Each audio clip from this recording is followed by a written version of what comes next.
الصغير فيهم هما تقريبا ديك الساعه غادي تكون عنده 30 عام في ديك الوقيته. الوالد ولات عنده 70 عام. الوالد بدا كيعيا واحد الشويه، هو فكر انه بغى يتزوج. وانتم الاشقاء شحال عندكم؟ لا الاشقاء ديالي هما خمسه دراري وبنت. لا ولكن هادو الاخوه لاب ولا الاشقاء خوتك لا شقاق؟ لا خوتي شقاق هادو. والاخوه لاب شحال؟ لا الاب ما عندوش خوتو. ماشي باك اللي عنده خوتو، خوتك من لا باك. خوتي من با. يعني هادو اللي خوتك من باك شحال هما؟ هما 6. وخوتك اللي شقاق من بمك وباك؟ لا انا دابا نعاود لك القصه من الاول كي داير، انا مازال ما وصلتش للوالده. واخا سيدي يلا. فوالا. انا اللي ما استوعبتش، اسمح لي بزاف. هاني يا خويا مرحبا خويا رشيد، تفضل. فاش وصل الوالد العمر ديال 70 عام بغى يتزوج، ولادو ما بغاوش. اللي هما خوتك؟ اللي هما خوتي. علاش ما بغاوش؟ ما بغاوش اللي وصلوا واحد اللاج ديال 70 عام. شنو كان الدافع من وراء الزواج؟ هو الدافع من ورا الزواج ما كاينش اللي يعينوا في الدار، حيتاش بقى بوحدو، المراه ماتت. الله يرحمها. هما الوالده كاملهم، ماشي الوالده ديالي، الوالده ديالهم. هكاك. عافاك السي مصطفى، سير معايا شويه بشويه حيت واخا سيدي انا غادي. المهم فاش وصلوا الله ديال 70 عام بقى بوحدو في الدار، ولادو كلهم تزوجوا، كل واحد بدارو، جوج في فرنسا، وواحد خلاه في البلاد وخلى ليه الاراضي والدار ديالو، هو ساكن هنا في دارو في كادير. المهم باش نقول لك المنطقه ماشي مهم. عنده جوج كرايات لتحت وبقى بوحدو، يعني ما كيوصل واحد الله ديال 70 عام بغى شي واحد يعمر عليه الدار. ناض سيدي بزاف من ولادو مشى كيقلب، راه لي كاش غادي يلقى يتلاقى مع الوالده ديالي. وصلت واحد السيده وقالت لها سيدي كاينه واحد السيده فين هادي. المهم لعثات ليه فين، داتو وشاف الوالده ديالي عجباتو. والغريب في الامر انا ديك الساعه الوالده ديالي عندها 20 عام وهو عنده 70 عام. نعم. فرق ديال 50 عام بيناتهم. نعم اسيدي. عرفتي هذا الشيء كنقول لك اخويا مصطفى، فاش سقت لي الخبر ما نكذبش عليك الوالد ديالي بديت كنكرهو. واخا عاود لي بعد القصه والواقعه عاد نشوفوا الاحساس ديالك. فاش المهم السيد مشى من الوالده ديالي من عائله فقيره، وصلت 20 عام وعندهم ديك الفكره ديال ان البنت وصلت 20 عام خصهم صافي تمشي تتزوج. ما عليناش، بزاف منها هي ما بغاتش. صيفطوها السيد جابها للدار، ولادو هو عنده جوج في فرنسا وغتخليها في البلاد، وجوج مزوجين هنا. المهم كاينين واحد ميت ليه، تسنى واحد جوج 6 وكان ميت ليه واحد الدري السابع كان في فرنسا، حيتاش عنده 3 الولاد في فرنسا. مات ليه السابع. جابها هربت ليه الوالده ديالها جوج خطرات، وكيجيبها صحه وكيسدها في الدار لمده عام حتى حملت بيا. فاش حملت بيا صافي السيده استسلمت الامر الواقع، ما عندها ما دير. ولدتني انايا في 88 باش نزوجو في 87. فاش وصلت العمر ديال 4 سنين 93 توفى الوالد. خلى الوالده وانايا في الدار. انت كانت عندك ديك الساعه 5 سنين؟ لا 4 سنين. في ذاك العام المهم في ديك الوقيته ناضوا خوتي كاملهم، يعني ولات كتبان لهم الوالده ديالي بحال اش نقول لك صافي خصهم يجريو عليها. ما فهمتش. انا كنعقل واحد النهار، داك النهار فاش بديت توفى الوالد راه قلت لك كنفيق باقي وكنعقل في هذا النهار هذا فاش توفى الوالد. فقت لقيت الدار عامره، جاتني غريبه داك النهار. كنعاود لك واحد الاحساس ديال الدري عنده 4 سنين ما فيقاتوش الوالده باش يمشي للروض. فقت لقيت الدار عامره كلشي كيبكي، ما فهمت والو. سولت على الوالده، المهم شداتني واحد السيده ما كنعرفهاش، يعني قالتني دخلتني للبيت. كنلقى الوالد ديالي مفرشه لي الوالده واحد الميكا وحاطها في الارض وكتغسل لي قبل ما يشوفوا حتى شي واحد. حيت ديك الساعات قبل ما يتوفى كان عامين ما كيتحركش، هي اللي كتقابلو. علاش المهم لسات الوالده حق الله من با واحد من خوات الدار. وليت كنعيش في واحد الدار كلام انا والوالده، وديما كتبكي، ما عندنا حتى شي واحد ما عرفتش، واحد الاحساس خايب بزاف. دازت السيمانه خوتي كاملهم جاو قالوا للوالده ديك الساعات هادشي من بعد غادي نعرفوا. انا في داك اللاج كنشوف انا غير الوالده كتبكي وخوتي قدامها كاملهم، والكلام يعني كيوصفوها بشي كلمات حد الان كبروا معايا. وليت عرفتي راه كنقلب غير على ابسط حاجه نتلاقى نتصادفها مع شي واحد فيهم ما نعقلش عليه حيتاش كان عندي واحد الله ديال 4 سنين كتشوف الوالده ديالك كتبكي وكيسبوها وكيشتموا فيها وما كتقدر دير حتى شي حاجه. اشنو هو السبب؟ انه كيقولوا لها بلي راه الوالد راه كتب لينا الدار كاملين، هما كتب لهم الدار، انا والوالده ما كتب لنا حتى شي حاجه. انا عطاني 2 بيوت في التحت وراه المخير فيهم قسما بالله العلي العظيم اخويا مصطفى، الا المخير فيهم الا ما عنده 2 ديور. ما عنيناش دخلوا المحاكم كيدلوا بواحد الورقه بان الوالد راه سلم لهم الدار كاملهم، 2 في التحت 2 في الفوق.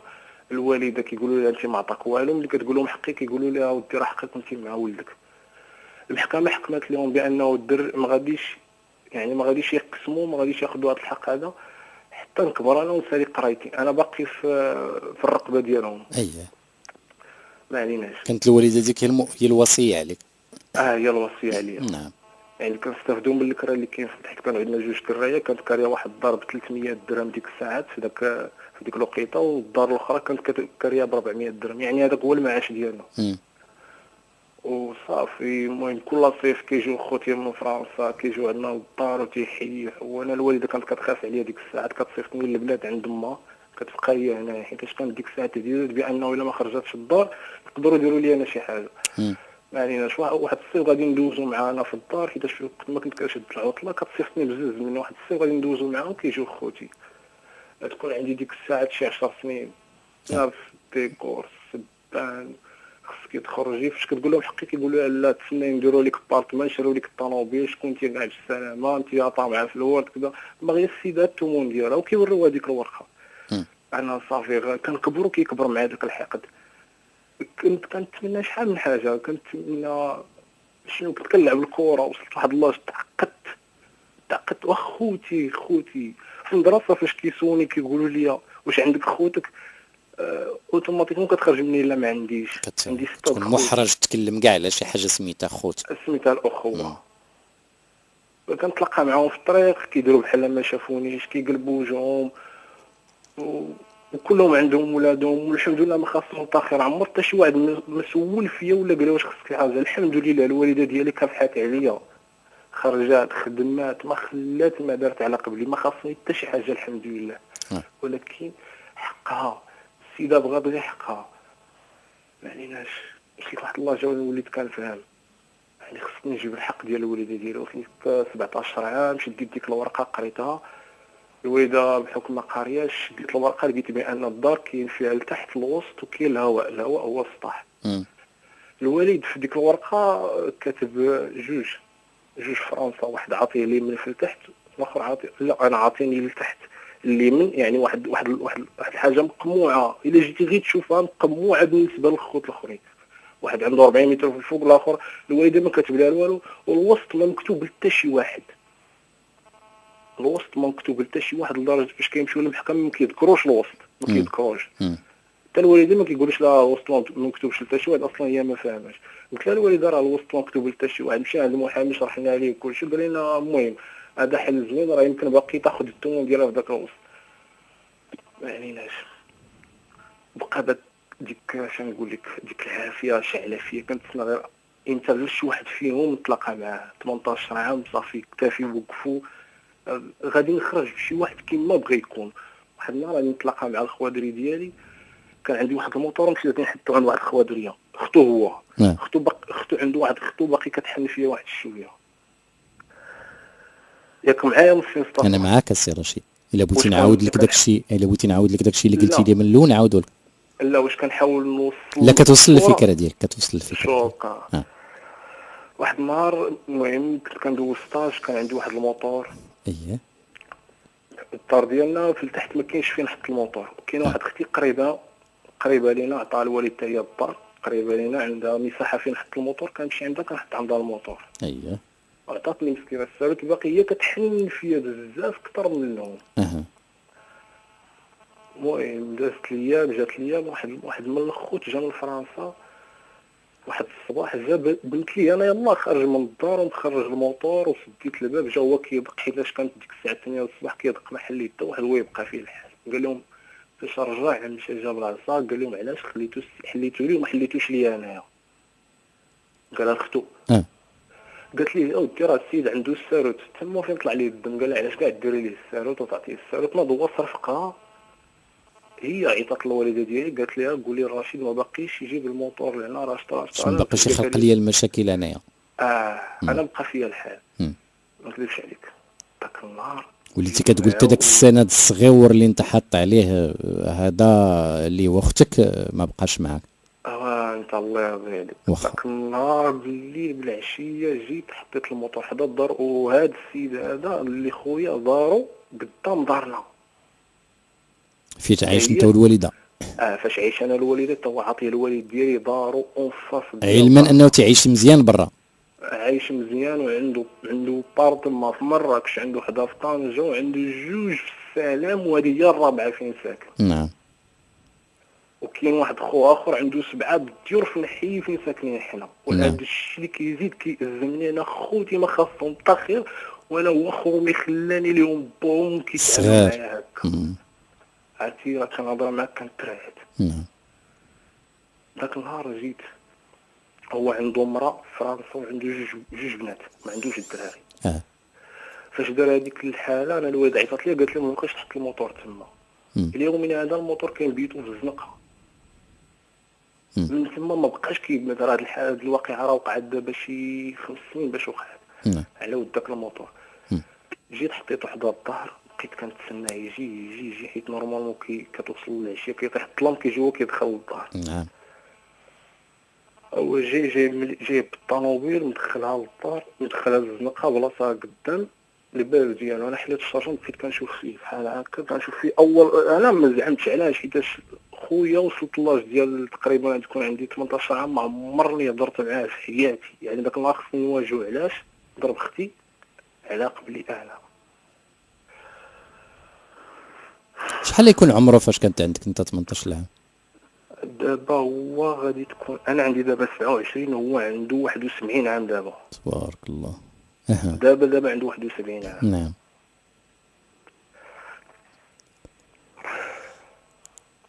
حل الطوموبيل غادي يدخل للدار، حل الكوف ديالو هو الاول وجبت شي ميكات بيضات عامرين بشي حاجه الله اعلم. حل الدار وقبل ما يدخل للدار هز راسو.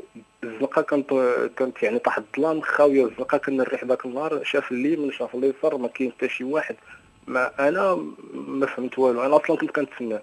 هز راسو شاف الشرجم بقى كيشوف فيا كنشوف فيه، كيشوف فيا كنشوف فيه. هو كان كيحاول يقول لي سير دخل بعيني حيت ما عمرو هضر معايا. هو انسان ما قاريش مشى مع الناس الاولي الفوج الاولي كانوا مشاو لفرنسا ديك الساعه منهم، يعني ما قاريش عنده شويه تاع الفرنسي. قلت ليه فلان بغيت نهضر معاك، ويجاوبني بالفرنسي. جاوبني بديك اللعبه ديال راه تنعرف. انا اصلا الوالده قراتني الحمد لله، جاوبته بنفس النطاق ديالو ما عجبوش. هو يجيب واحد العصا قال لي شوف تعطيني ابتسامه عندك فاش نهضر معاك، انت ما كنعرفك ما كتعرفني. قلت لي راه اليوم نهضر معاك بزز منك، بغيتي ولا ما بغيتيش ما عليناش. بقى تيشوف فيا تنشوف فيه. هو اصلا جايب معاه واحد السيده يدخلها للدار. هو راه مرتو على برا. انا ما كنتش كنتسنى ما متوقعش داك الشيء. بالفعل زاد صدمني ما فراسيش انا هادشي. هو دخل ديك السيده سد الباب رجع بيدي الطوموبيل حطها في البارك. فاش غادي يركب الطوموبيل قلت له راه غادي نهضر معاك ضروري. بالفعل هبط حتى انا وزيت معايا السلاح الابيض ديالي معول داك النهار ناخذ حق الوالده وناخذ حق ديال اي واحد ظلم من جهته. وفاش شافني درت ديك اللقطه وشاف كلشي تصدم، ما توقعش مني داكشي كامل. قلت له راه غنهضر معاك بزز منك، يعني وصلت لي هو الميساج بالطريقه القاصحه المغربيه، يعني وصلت شي حاجه خو اللي ما عمرو درت اللي هضر معاه عطيتو شي هضره صافي تصدم. قال لي غادي يطلع للطوموبيل ونهضر. انا قلت ليه لا ما غاديش نطلعوا. ضربت الباب خرجوا الجيران، ضربت ليه الباربريز ديالو، ضربت ليه الطوموبيل تصدم بغى يهرب هو يدخل في الحيط. فاش خرجوا الجيران لا رشيد ما كيقولوا لي حنا هادشي ما عمرناش فيك، ما شفناش فيك بحال هادشي، حشومه كدا خوك ماشي مشكل. انا هاد السيد هذا عندي معاه مشكل. راه لي قلت لي فاش قال لي غنديكلاري بك، قلت له ديكلاري واش غدير؟ عيط كاع للبوليس انت وهاد السيده غادي ديوها. فسمع هكاك يعني ما بقى بالي والو. في اللحظه طلع هبط السيده قدام الجيران كلشي كيشوف، دا غنمشى ديكلارا بيا بالفعل. ديك العربيه ديك الليله جاو البوليس دخلوا للدار قلبوها، الوالده تخلعات، انا ما كنتش تما. دخلوا الجيران شهدوا معايا بانه يعني الجيران شهدوا معايا بانه انا شفت خويا كيدير شي حاجه ما ماشي حتى ليه داكشي. المهم هادشي قالوا الجيران ما عرفوش اصلا شنو هو المشكل. عاد اول مره غادي نكتشف انا العائله ديال الوالد ديالي فاش ساقوا الخبر باللي راه الاخ الاكبر مشى بغى يسد على خوه الصغير. نعم. ديك العربي دخلوا الناس ودخلت العائله. المهم وقع الصلح، حكينا ليه، ناضوا الناس عيطوا لمرتو على برا وعاودوا لها الواقعه.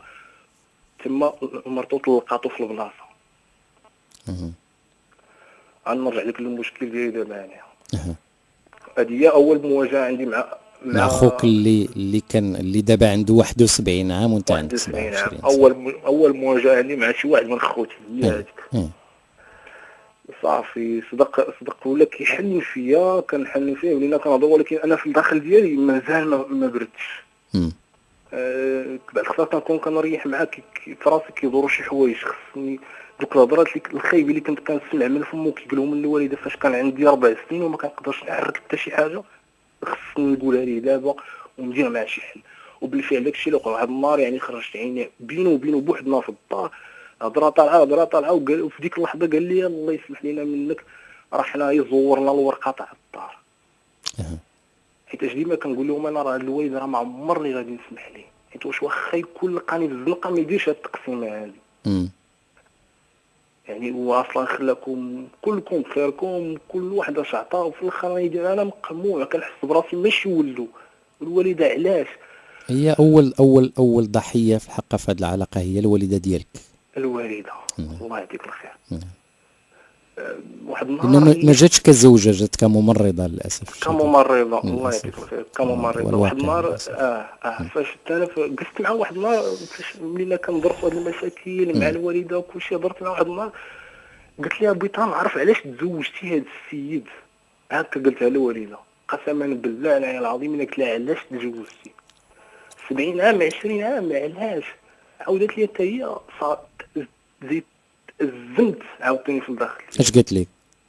قالت لي هذا الشيء اللي قلت لك بان والديها نهار جا اول واحد غادي يخطبها هو هذا السيد، يعني ميسروا عند شويه قالوا لي صافي سيري.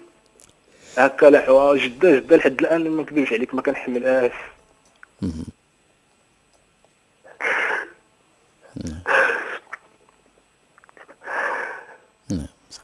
نعم أستاذ رشيد، أنا في الاستماع لك.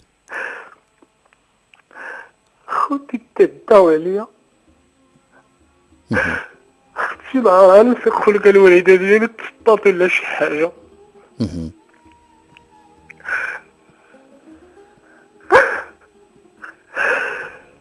بغيت نعرف شنو دارت في حياتها. ماشي مشكل انا الا تعذبت، ولكن هي شنو دارت.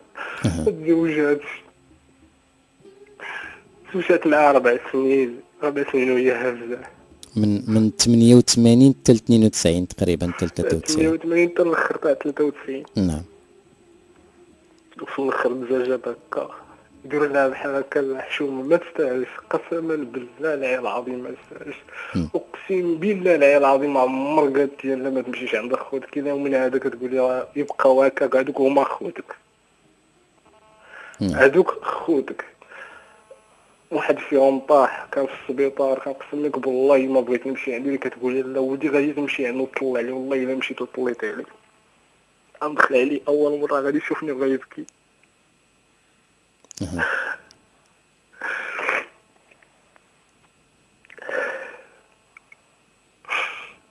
صافي ناض واحد من خوتي باقي باع الدار ديالو في التحت، يعني باع بوالو، يعني شي حاجه ما تستاهلش ب4 المليون. علاش فيه هكاك على قبل الوالده ديالي. كنمشي كنقول لها اللي مشيت عنده فيهم كنقول لهم ديروا لها شي حل، عطيوها الثمن ديالك، كيقول لك الله راه باك هكاك ليزا لا تقدروا ديروا حتى شي حاجه.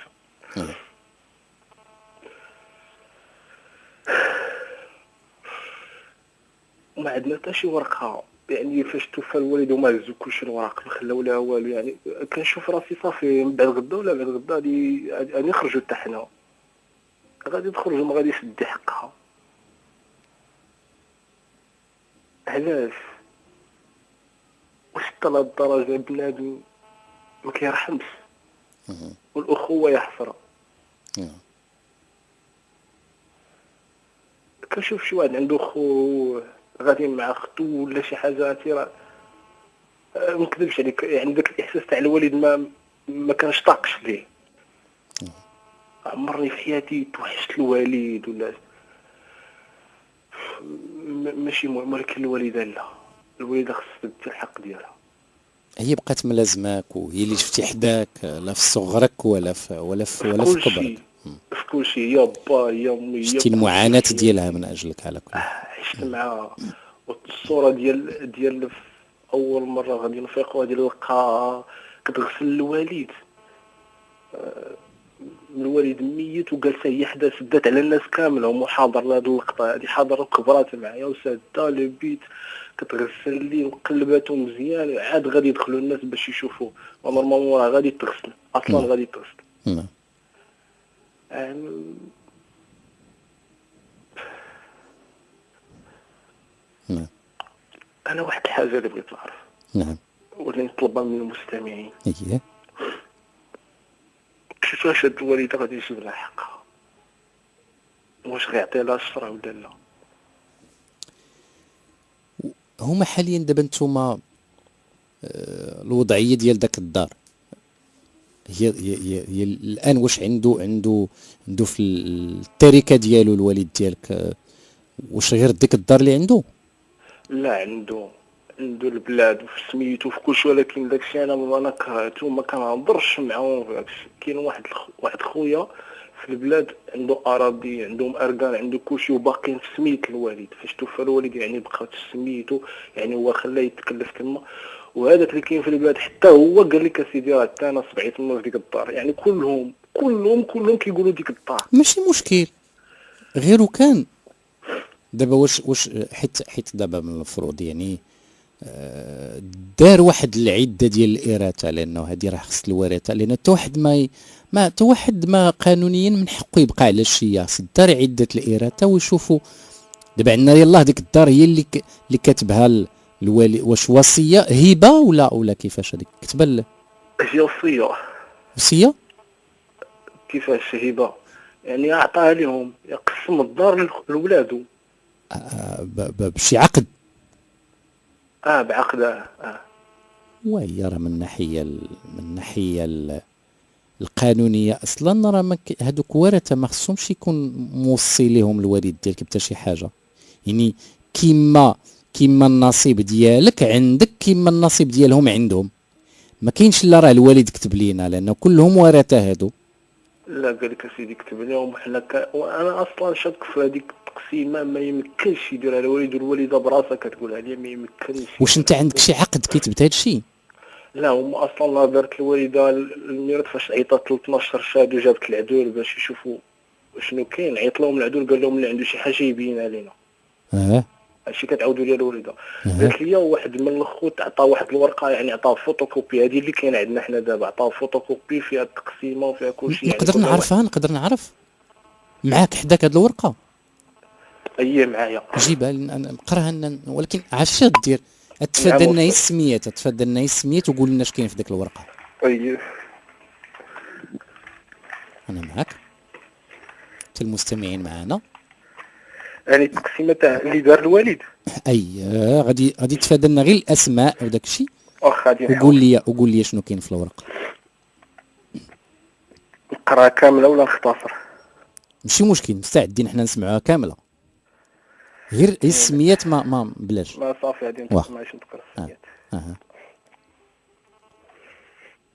كاين رسم التسليم، هي رسم التسليم. رسم التسليم هي رسم التسليم. الحمد لله في يومي الخامس فاتح صفر 1 الخير عام 1421 الموافق للثالث والعشرين غشت سنة 900 وألف على الساعة الثالثة بعد الزوال تلقينا نحن فلان وفلان وفلان وفلان المنتصبين للإشهاد بدائرة، بلا ما نذكر المحكمة. ماشي مهم. المدرجة بمذكرة حفظ للعدل الرقم كذا. هذا نص الحمد لله حضر لدينا السيد هذا الوالد ديالك. فلان بالفلان المزداد بالمكان كذا إلى الدائرة إن كان اكادير. والساكن حاليا بكذا كذا مهنته وابنه فلان، يعني هذا جاي هو ولده، ولده اللي ساكن حتى هو في البلاصه، يعني انا الوالد ديالي مشى مع ولده، هذا من واحد الولاد اللي ساكن في برا، وفي التاريخ هذا ولده هذا ما كيكونش اصلا هنايا في التاريخ اللي كاين هنا. غشت في يعني 23 غشت.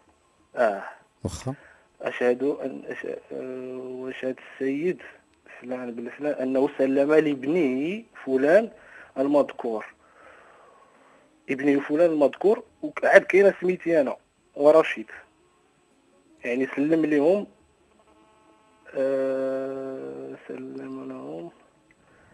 سلم لهما معا جميع الدار السفليه القديمه الكائنه بفلان فلان، انا وياه عطاني يعني الدار التحتانيه، عطانا الدار، يعني فاش غادي يدير التقسيمه هو غادي يعطيه، هو عطاه اليمين انا عطاني اليسر، يعني شاد واحد المهم شي حاجه ما بيناش، اصلا الدار هي 80 متر، انا شاد 30 متر وهو شاد الباقيه، هذه كامله 30 متر وربعه هو هذيك 60 متر، المهم باع حقه هو ب 4 المليون. وعاد من بعد غادي يجي غادي يقول